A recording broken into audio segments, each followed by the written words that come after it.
Breaking news for you. Remember, people were upset that Joe Biden pardoned his son, Hunter Biden. Well, President Biden pardons his family on last day in office. Why is he doing that? Is it unprecedented? Yeah, it is unusual, but it's also because of the unprecedented, unusual administration that we have coming in, and he cannot trust his family in the hands of Donald Trump's Justice Department. What do you think about it? Let me know in the chat. Did you accept your pardon, and would you advise your staff to accept theirs?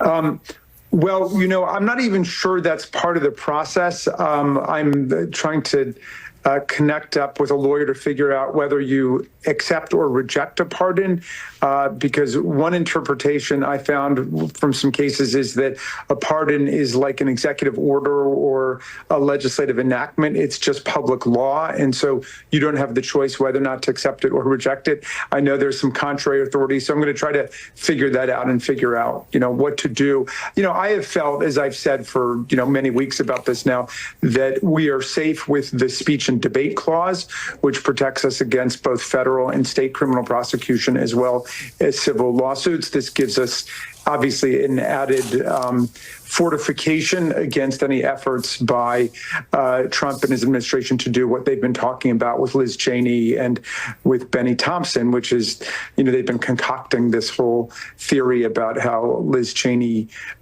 somehow suborned perjury or interfered with the right to counsel, which is complete nonsense and has been refuted and debunked by the Democrats on the House Administration Committee. But they've obviously been trying to torture out some reason to try to prosecute people, and President Biden basically put it to bed. Hello, ladies and gentlemen. I hope you're all having a great and wonderful day. Well, guys, it is a great day because obviously Biden is no longer in office. We can rejoice, we can be happy, and we don't have to suffer no longer for his horrible reign on the American people. However, what we have here is at the very last minute, the very last 10 minutes of his presidency, which apparently he can still do, he has pardoned all of his entire family, and they cannot be prosecuted. And which is quite insane, considering the fact that this is pretty much making them a target as being called criminals. Because everybody that's been preemptively pardoned when it comes down to Anthony Fauci, Liz Cheney, and the whole entire Merrick Garland, and not Merrick Garland, but the General and January 6th Committee, all these people that they've been pardoned just either hours to minutes before Trump got into office, is very telling. It shows that these people are criminals. It shows that these people are not safe. They're not innocent individuals, because if they were, they wouldn't need a preemptive pardon. And that's the insanity here in all of this. And I think everybody has to know about that. Now, here's another thing, though. Here is a clip of pretty much of the entire media saying when Trump was going to pardon his family, or suggesting that he might pardon his family, they were losing their minds and saying they were all criminals and that they're bad people. Well, you would have to say the same for what Biden was doing, because it is no different. Take a look. Have you ever heard of somebody getting a preemptive pardon who was innocent of all crime? Who's just an innocent person? Have you ever heard of that? Just somebody getting a blanket pardon and they're an innocent person? But no, it's the president's own family. It's people that have been covering up for the president in addition to his own family. Is there an innocent explanation for someone to seek preemptive pardons for family members? Would you do that if you knew you were innocent and just worried about outside forces? The answer to that is going to be no. If you haven't done anything wrong, you sit there and go, what do you need a preemptive pardon for? If he pardons people preemptively, he's essentially telling the public that these people have committed crimes. And we may not be aware of what they are, but the pardon is clear evidence that crimes have been committed. I imagine if he decides to issue these preemptive pardons, it will be cast in a way that he is protecting his family and protecting their reputations from, villainous exterior forces that are against him. First off, we should just take a deep breath and acknowledge the audacity of a president who's so clearly concerned about his own criminal culpability and that of his family members that pardons are a major obsession with him. So, yeah, it's really what we have here that is just insanity in all this regard, right? All of this in regard that where they are always hypocritical, they're always say one thing at the end of the spectrum, but it's just not what it is, right? And that's the insane part. I mean, we have here from Andrew Mann earlier saying Joe Biden just pardoned his entire family, meaning they cannot be prosecuted. He did this 10 minutes before he left office. This is unprecedented and looks incredibly corrupt. His legacy is in tatters. Arguably, this is the worst than January 6th was for Trump. And of course, Paul A. Sipsula says Joe Biden's entire family is guilty. This pardon confirms it. And of course, this is from Joseph R. Biden Jr., President of the United States. To all whom these presents shall come greeting, be it known that this day I have Joseph R. Biden Jr., President of the States, pursuant to my powers under Article 2, Section 2, Clause 1 of the Constitution, have granted unto James B. Biden, Sarah Jones Biden, Valerie Biden Owens, Joan T. Owens, and Francis W. Biden. So yeah, for any nonviolent offenses against the United States which they have been committed or taken part in during the period from January 1st, 2014 to the date of this pardon. And testimony whereof I hereunto sign my name and cause the seal of the Department of Justice to be affixed. So yeah, that is what was going on with here. And CNN has having a hard time trying to talk about this because, they're always the ones with propaganda and propping things up to the people and lying to them. And with this, they kind of have to report on it, but they're really just not wanting to do it. These sweeping pardons that President Biden, former President Biden now, is giving to his immediate family. Preemptive pardons for his brothers, Frank and Jimmy, to his sister Valerie, and then to, I think, a couple in-laws. Their spouses, yeah. And that, to a lot of people, this did not go through the regular pardon attorney, the pardon process. And Biden in 2020, when I interviewed him right after he'd been elected, had some very harsh things to say about the idea of Trump giving preemptive pardons to his family members. He said it would set a horrible precedent. Now, Trump didn't do it. Joe Biden did. And we can come back to that subject later in the day. Yeah, so I don't know about that. It's like, we're going to cover back to the end of the day. I don't think you are, because CNN is the most untrustworthy network known to man. Probably only second to MSNBC, because they're worse.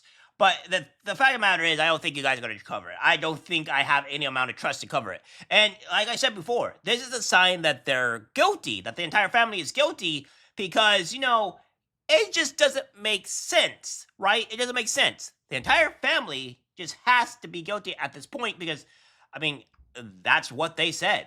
Breaking news we want to share related to all this. President Biden pardoning his family members minutes before President-elect Trump is sworn in. I want to go to our senior legal correspondent, Laura Jarrett. Laura, walk us through it. Yeah, Lester, a rare and sweeping pardon here from the president in just his final moments while he still occupies that office, pardoning all of his living siblings and their spouses, including James Biden, Sarah Biden, Valerie Owens Biden, his sister, her husband, John T. Owens, and his brother, Francis Biden. Now, Lester, none of these people have been charged with crimes, but he says he's doing this because there is partisan politics here, obviously referring to the president-elect who's set to take office just minutes from now, Lester. Again, he's saying he's doing this as a preemptive pardon, something we have seen, something sweeping but very rare, Lester. And Laura, none of this is reversible. The next President Trump can't reverse this. No, he can't, Lester. These are binding. They have the force of law. Courts recognize them. But we should note it doesn't stop Congress from investigating, and they have pledged specifically to come after James Biden, Lester. All right, Laura Jarrett, thanks very much. We'll talk more on that, but let's Yeah, and so Donald Trump has something to say about this as well, saying it's kind of insane that that it happened within 10 minutes of of him doing his inauguration speech, right when Trump is doing his inauguration speech and talking, Mr. Old corrupt Biden over here is citing papers because, well, he doesn't like he wants to quote unquote save his family, and he's writing pardon papers during that time. Today, did they pardon Jack Smith? You know, did you know that Biden, while I was making my speech, pardoned his whole family?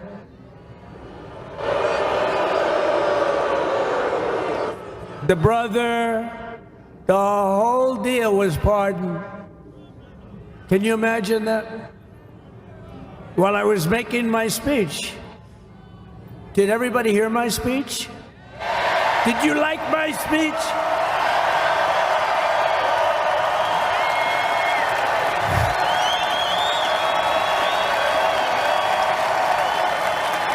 Thank you.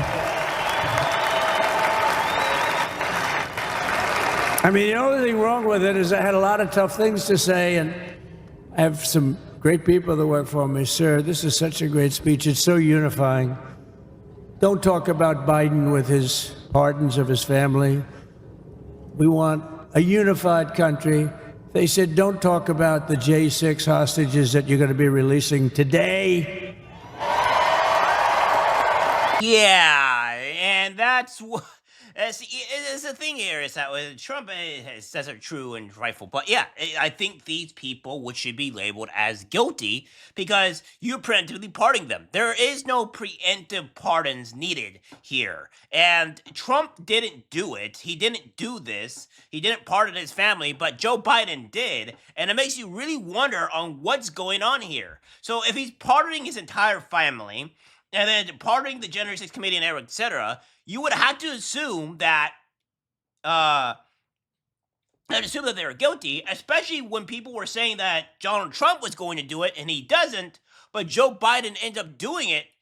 You end up finding out that maybe these people are not the innocent people that they are. Maybe they are guilty people and they should be investigated. Well, we're going to be talking about these people reacting to the whole situation here where Joe Biden is just pardoning his entire family and the other people because, it doesn't make quite sense on why he's doing it, and CBS has something to say about it. Yeah, I mean, obviously, those are preemptive pardons. They haven't been charged with any crimes, much less convicted. And those are highly unusual, not unprecedented, of course. I mean, we all remember President Ford pardoned former President Nixon. He'd not yet been charged. So there is precedent for it. But this is highly irregular. And I remember there were some Republicans who were urging then President Trump, before he left office, to preemptively pardon members of his own family and potentially even himself. And obviously, Trump declined to do that, at least his immediate family. He did pardon his father-in-law, Charles Kushner, who is now in but he had been diplomatic charged role. and convicted. Yeah, and he had actually served time. Yeah. He had actually gone through the legal process. So, I mean, I think, the messages that sends and would these people have been prosecuted? I think, obviously, it's hard to imagine. And then, of course, they could be prosecuted for future crimes. But it goes to what you're saying, Nora. I mean, the numbers of pardons that we have seen from former now President Biden, I mean, we're talking, 4,000? Mm-hmm. And in his first term, President Trump, as he was leaving office, I think, pardoned about 238. So it's quite a dramatic increase here that Biden's done. It's also interesting to me about Dr. Fauci, who now says he has to travel with security. He released a statement saying, let me be perfectly clear. I've committed no crime. There are no possible grounds for any allegations or threat of a criminal investigation or prosecution. But the fact is, the mere articulation of these baseless threats, the potential that they will be acted upon, create immeasurable, intolerable distress for me and my family. So he says, I acknowledge and appreciate the action that President Biden has taken today on my behalf. And of course, taking that action is not going to do anything about the threats, yes, right? And so that's an issue, I think, that is not unique to whether we're talking about General Milley, Fauci. That is a reality of public service, sadly. Whether you're a Republican or a Democrat, the threat levels that people are under right now are actual physical threats. But does it take away? I cover the Supreme Court. The justices, there are justices on the Supreme Court who at times have to wear bulletproof vests. I mean, think about that. So, that's again, the pardons don't help that. But would the preemptive pardons of members of the Biden family, we're not talking about Hunter Biden right now, who has been accused and was convicted. We're talking about other members. Also pardoned. Yes, he did also pardon him. But I mean, these preemptive pardons for the other members of the Biden family and for General Milley and for Dr. Fauci.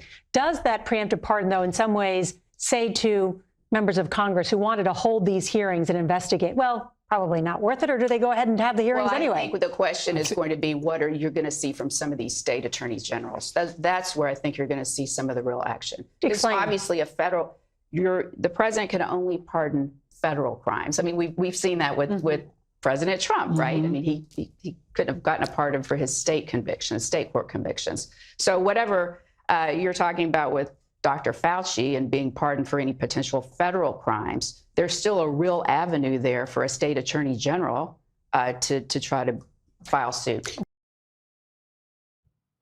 Yeah, so I would like to see this happen, right? I would like to see this happen because obviously there's something going on here. There is something wrong that this doesn't sit right with me. If these people were preemptively pardoned, that means there would probably be an investigation or something along those lines that were actually guilty. So Biden's like, I'm going to snip this in the bud, and I am just going to pardon all these people because they're criminals. That's the only way we could possibly think about it. And what is guys, you see the corruption, you see the two-tier system where Biden had laid out, and it's not making him have a good look. It is making him a bad look. He is leaving the office as part of the worst president in history, and it's also showing how bad he was and how corrupt he is and how he is doing everything that the media was saying about Trump. So what else can you say? All right, guys, that's it for the video. I just got to share. As always, take care, my friends. I'm disgusted by what I see in public. Even people closest to us can't be trusted because it's algorithmic disease, the social media.